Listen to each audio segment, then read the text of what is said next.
Si yo me quedo callada y no rezo, este niño no dura ni hasta el domingo, dijo la empleada doméstica Rosa González a su patrón, el millonario empresario Eduardo Villarreal, mientras sostenía en sus brazos al pequeño Sebastián de apenas 5 meses.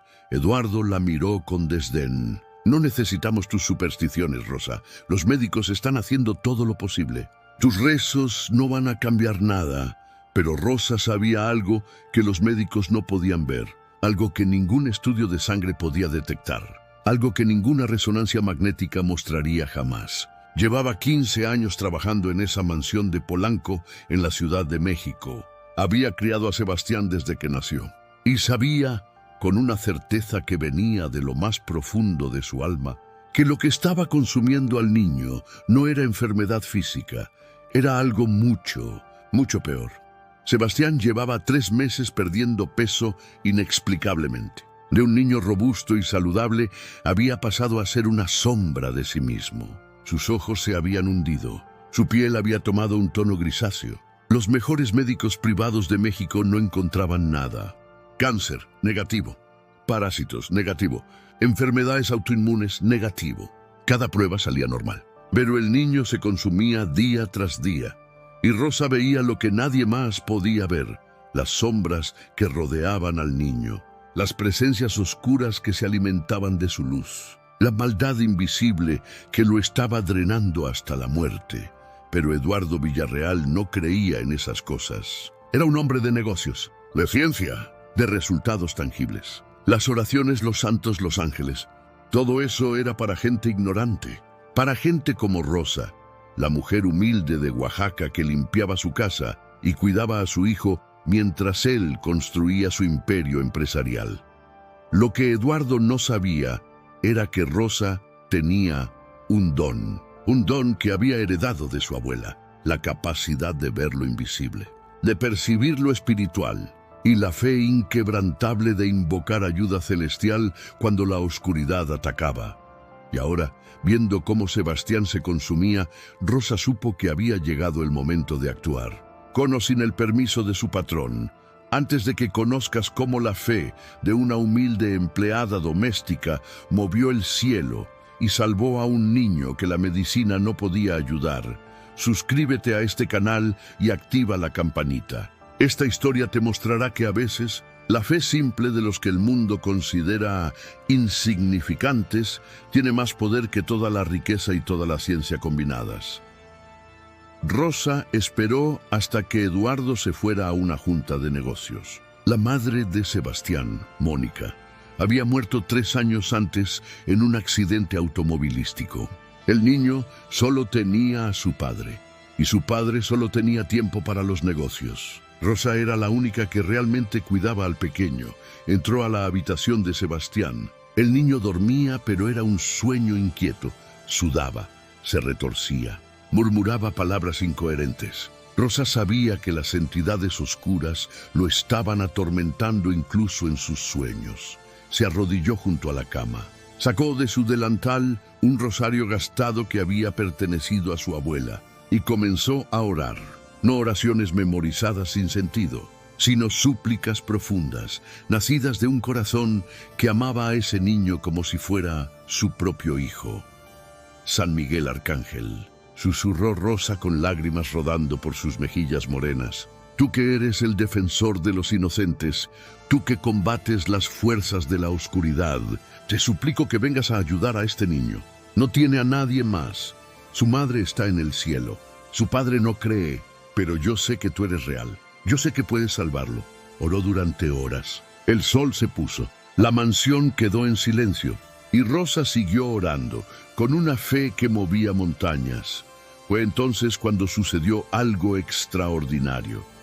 A las 3:33 de la madrugada, la temperatura de la habitación descendió bruscamente. Rosa sintió una presencia poderosa. No era la oscuridad que había estado acechando a Sebastián. Era algo completamente diferente, algo luminoso, algo que hacía temblar las mismas fuerzas del mal. Una luz suave pero intensa comenzó a llenar la habitación. Rosa levantó la vista y vio algo que recordaría hasta el último día de su vida. Una figura imponente, con alas que parecían hechas de luz líquida, de pie junto a la cama de Sebastián. Llevaba una armadura que brillaba como el sol y en su mano sostenía una espada de fuego. El arcángel Miguel había respondido al llamado. Las sombras que rodeaban a Sebastián comenzaron a chillar, sonidos inaudibles para oídos humanos normales, pero que Rosa podía sentir hasta en sus huesos. La figura celestial alzó su espada y con un movimiento rápido y preciso cortó las ataduras invisibles que tenían cautivo al niño. Las entidades oscuras huyeron aterrorizadas. La habitación se llenó de una paz indescriptible y por primera vez en 3 meses, Sebastián dejó de retorcerse. Su respiración se volvió profunda y tranquila. El color comenzó a regresar a sus mejillas. El ángel miró a Rosa con ojos que contenían siglos de sabiduría. No habló con palabras, pero Rosa entendió el mensaje. Tu fe ha salvado a este niño. Nunca subestimes el poder de un corazón humilde que clama al cielo con amor verdadero. Y entonces, tan rápido como había aparecido, la figura desapareció. Rosa se quedó llorando de gratitud, apretando su rosario contra su pecho. A la mañana siguiente, Eduardo Villarreal regresó a casa después de su junta de negocios. Estaba exhausto, derrotado. Los médicos le habían dicho que se preparara para lo peor, que Sebastián tal vez no pasaría de esta semana. Subió las escaleras con pasos pesados, preparándose para ver a su hijo consumirse un poco más. Abrió la puerta de la habitación y se quedó paralizado. Sebastián estaba sentado en la cama, comiendo, sonriendo. Sus ojos brillaban con vida nuevamente. El color había regresado completamente a su rostro. Parecía sano, completamente sano. ¡Papá!, gritó el niño con una voz fuerte que Eduardo no había escuchado en meses. ¡Tengo hambre! Rosa me hizo huevos con frijoles y están deliciosos. ¿Quieres? Eduardo no podía creer lo que veía. Era imposible. Los médicos habían dicho, la ciencia había mostrado. Se volvió hacia Rosa, que estaba de pie en una esquina de la habitación con una sonrisa serena en su rostro. ¿Qué pasó?, tartamudeó Eduardo. Recé, respondió Rosa simplemente. Y el cielo respondió. Eduardo la miró con incredulidad. Su mente racional buscaba explicaciones lógicas. Tal vez había sido una remisión espontánea. Tal vez los médicos se habían equivocado en el diagnóstico. Tal vez, pero entonces vio algo que lo hizo callar. En el suelo, junto a la cama de Sebastián, había una marca de quemadura en forma de espada. El piso de madera estaba carbonizado, pero solo en ese lugar específico. Como si algo extremadamente caliente hubiera tocado el suelo. Y en ese momento, Eduardo Villarreal, el escéptico hombre de negocios que solo creía en lo que podía ver y tocar, cayó de rodillas. Perdóname, Rosa, susurró con lágrimas en los ojos. Perdóname por dudar, por menospreciar tu fe, por pensar que era ignorancia cuando en realidad era sabiduría que yo no podía comprender. Rosa se acercó y puso su mano morena y trabajada sobre el hombro del millonario. No hay nada que perdonar, patrón, dijo con dulzura. Lo importante es que Sebastián está bien.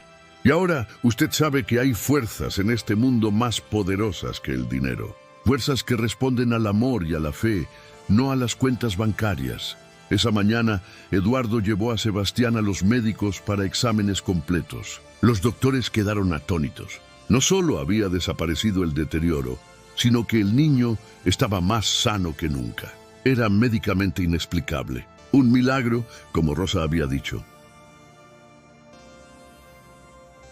Pero la verdadera sorpresa llegó 3 semanas después. Eduardo estaba en su oficina cuando recibió una llamada de su abogado. Había un problema con una de sus empresas, un fraude masivo que había pasado desapercibido durante años. Eduardo había estado a punto de firmar un contrato que lo habría arruinado completamente y posiblemente enviado a prisión. El fraude se había descubierto justo a tiempo.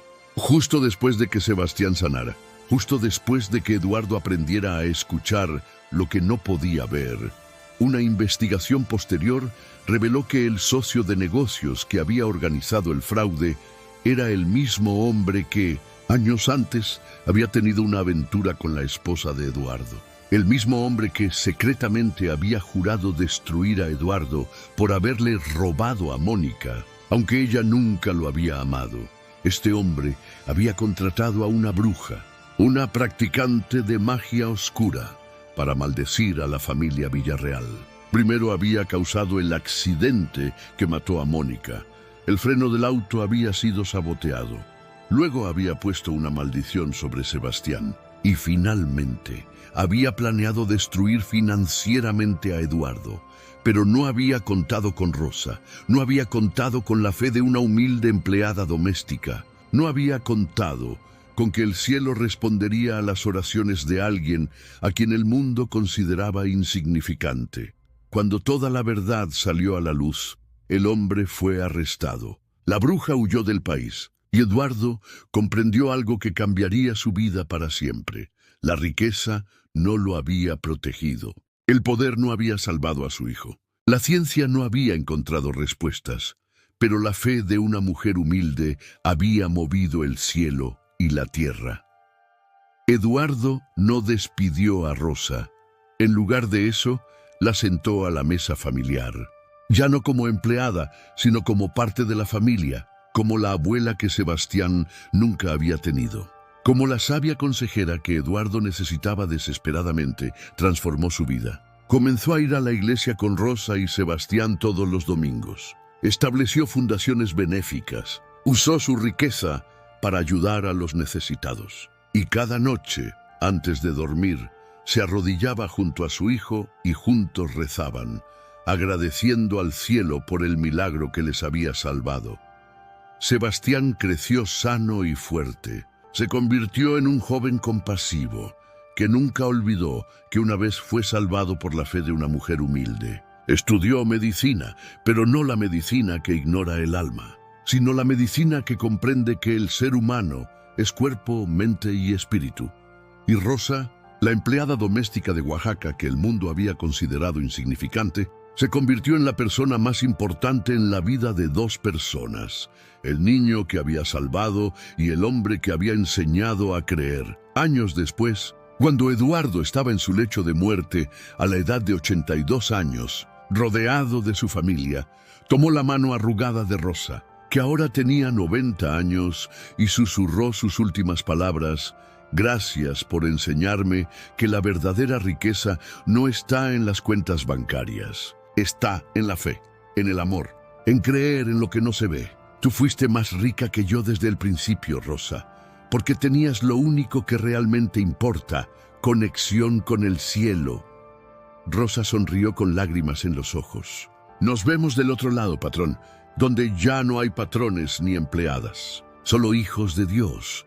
Y así, la historia de la humilde empleada doméstica que salvó a un niño con nada más que fe se convirtió en leyenda en esa familia, una historia contada de generación en generación, recordando a todos que a veces los que el mundo considera más pequeños son los más poderosos ante los ojos del cielo, porque Rosa había demostrado una verdad eterna. La fe verdadera no necesita títulos, ni riqueza, ni reconocimiento. Solo necesita un corazón puro, amor genuino y la certeza inquebrantable de que cuando clamamos al cielo con sinceridad, el cielo siempre responde.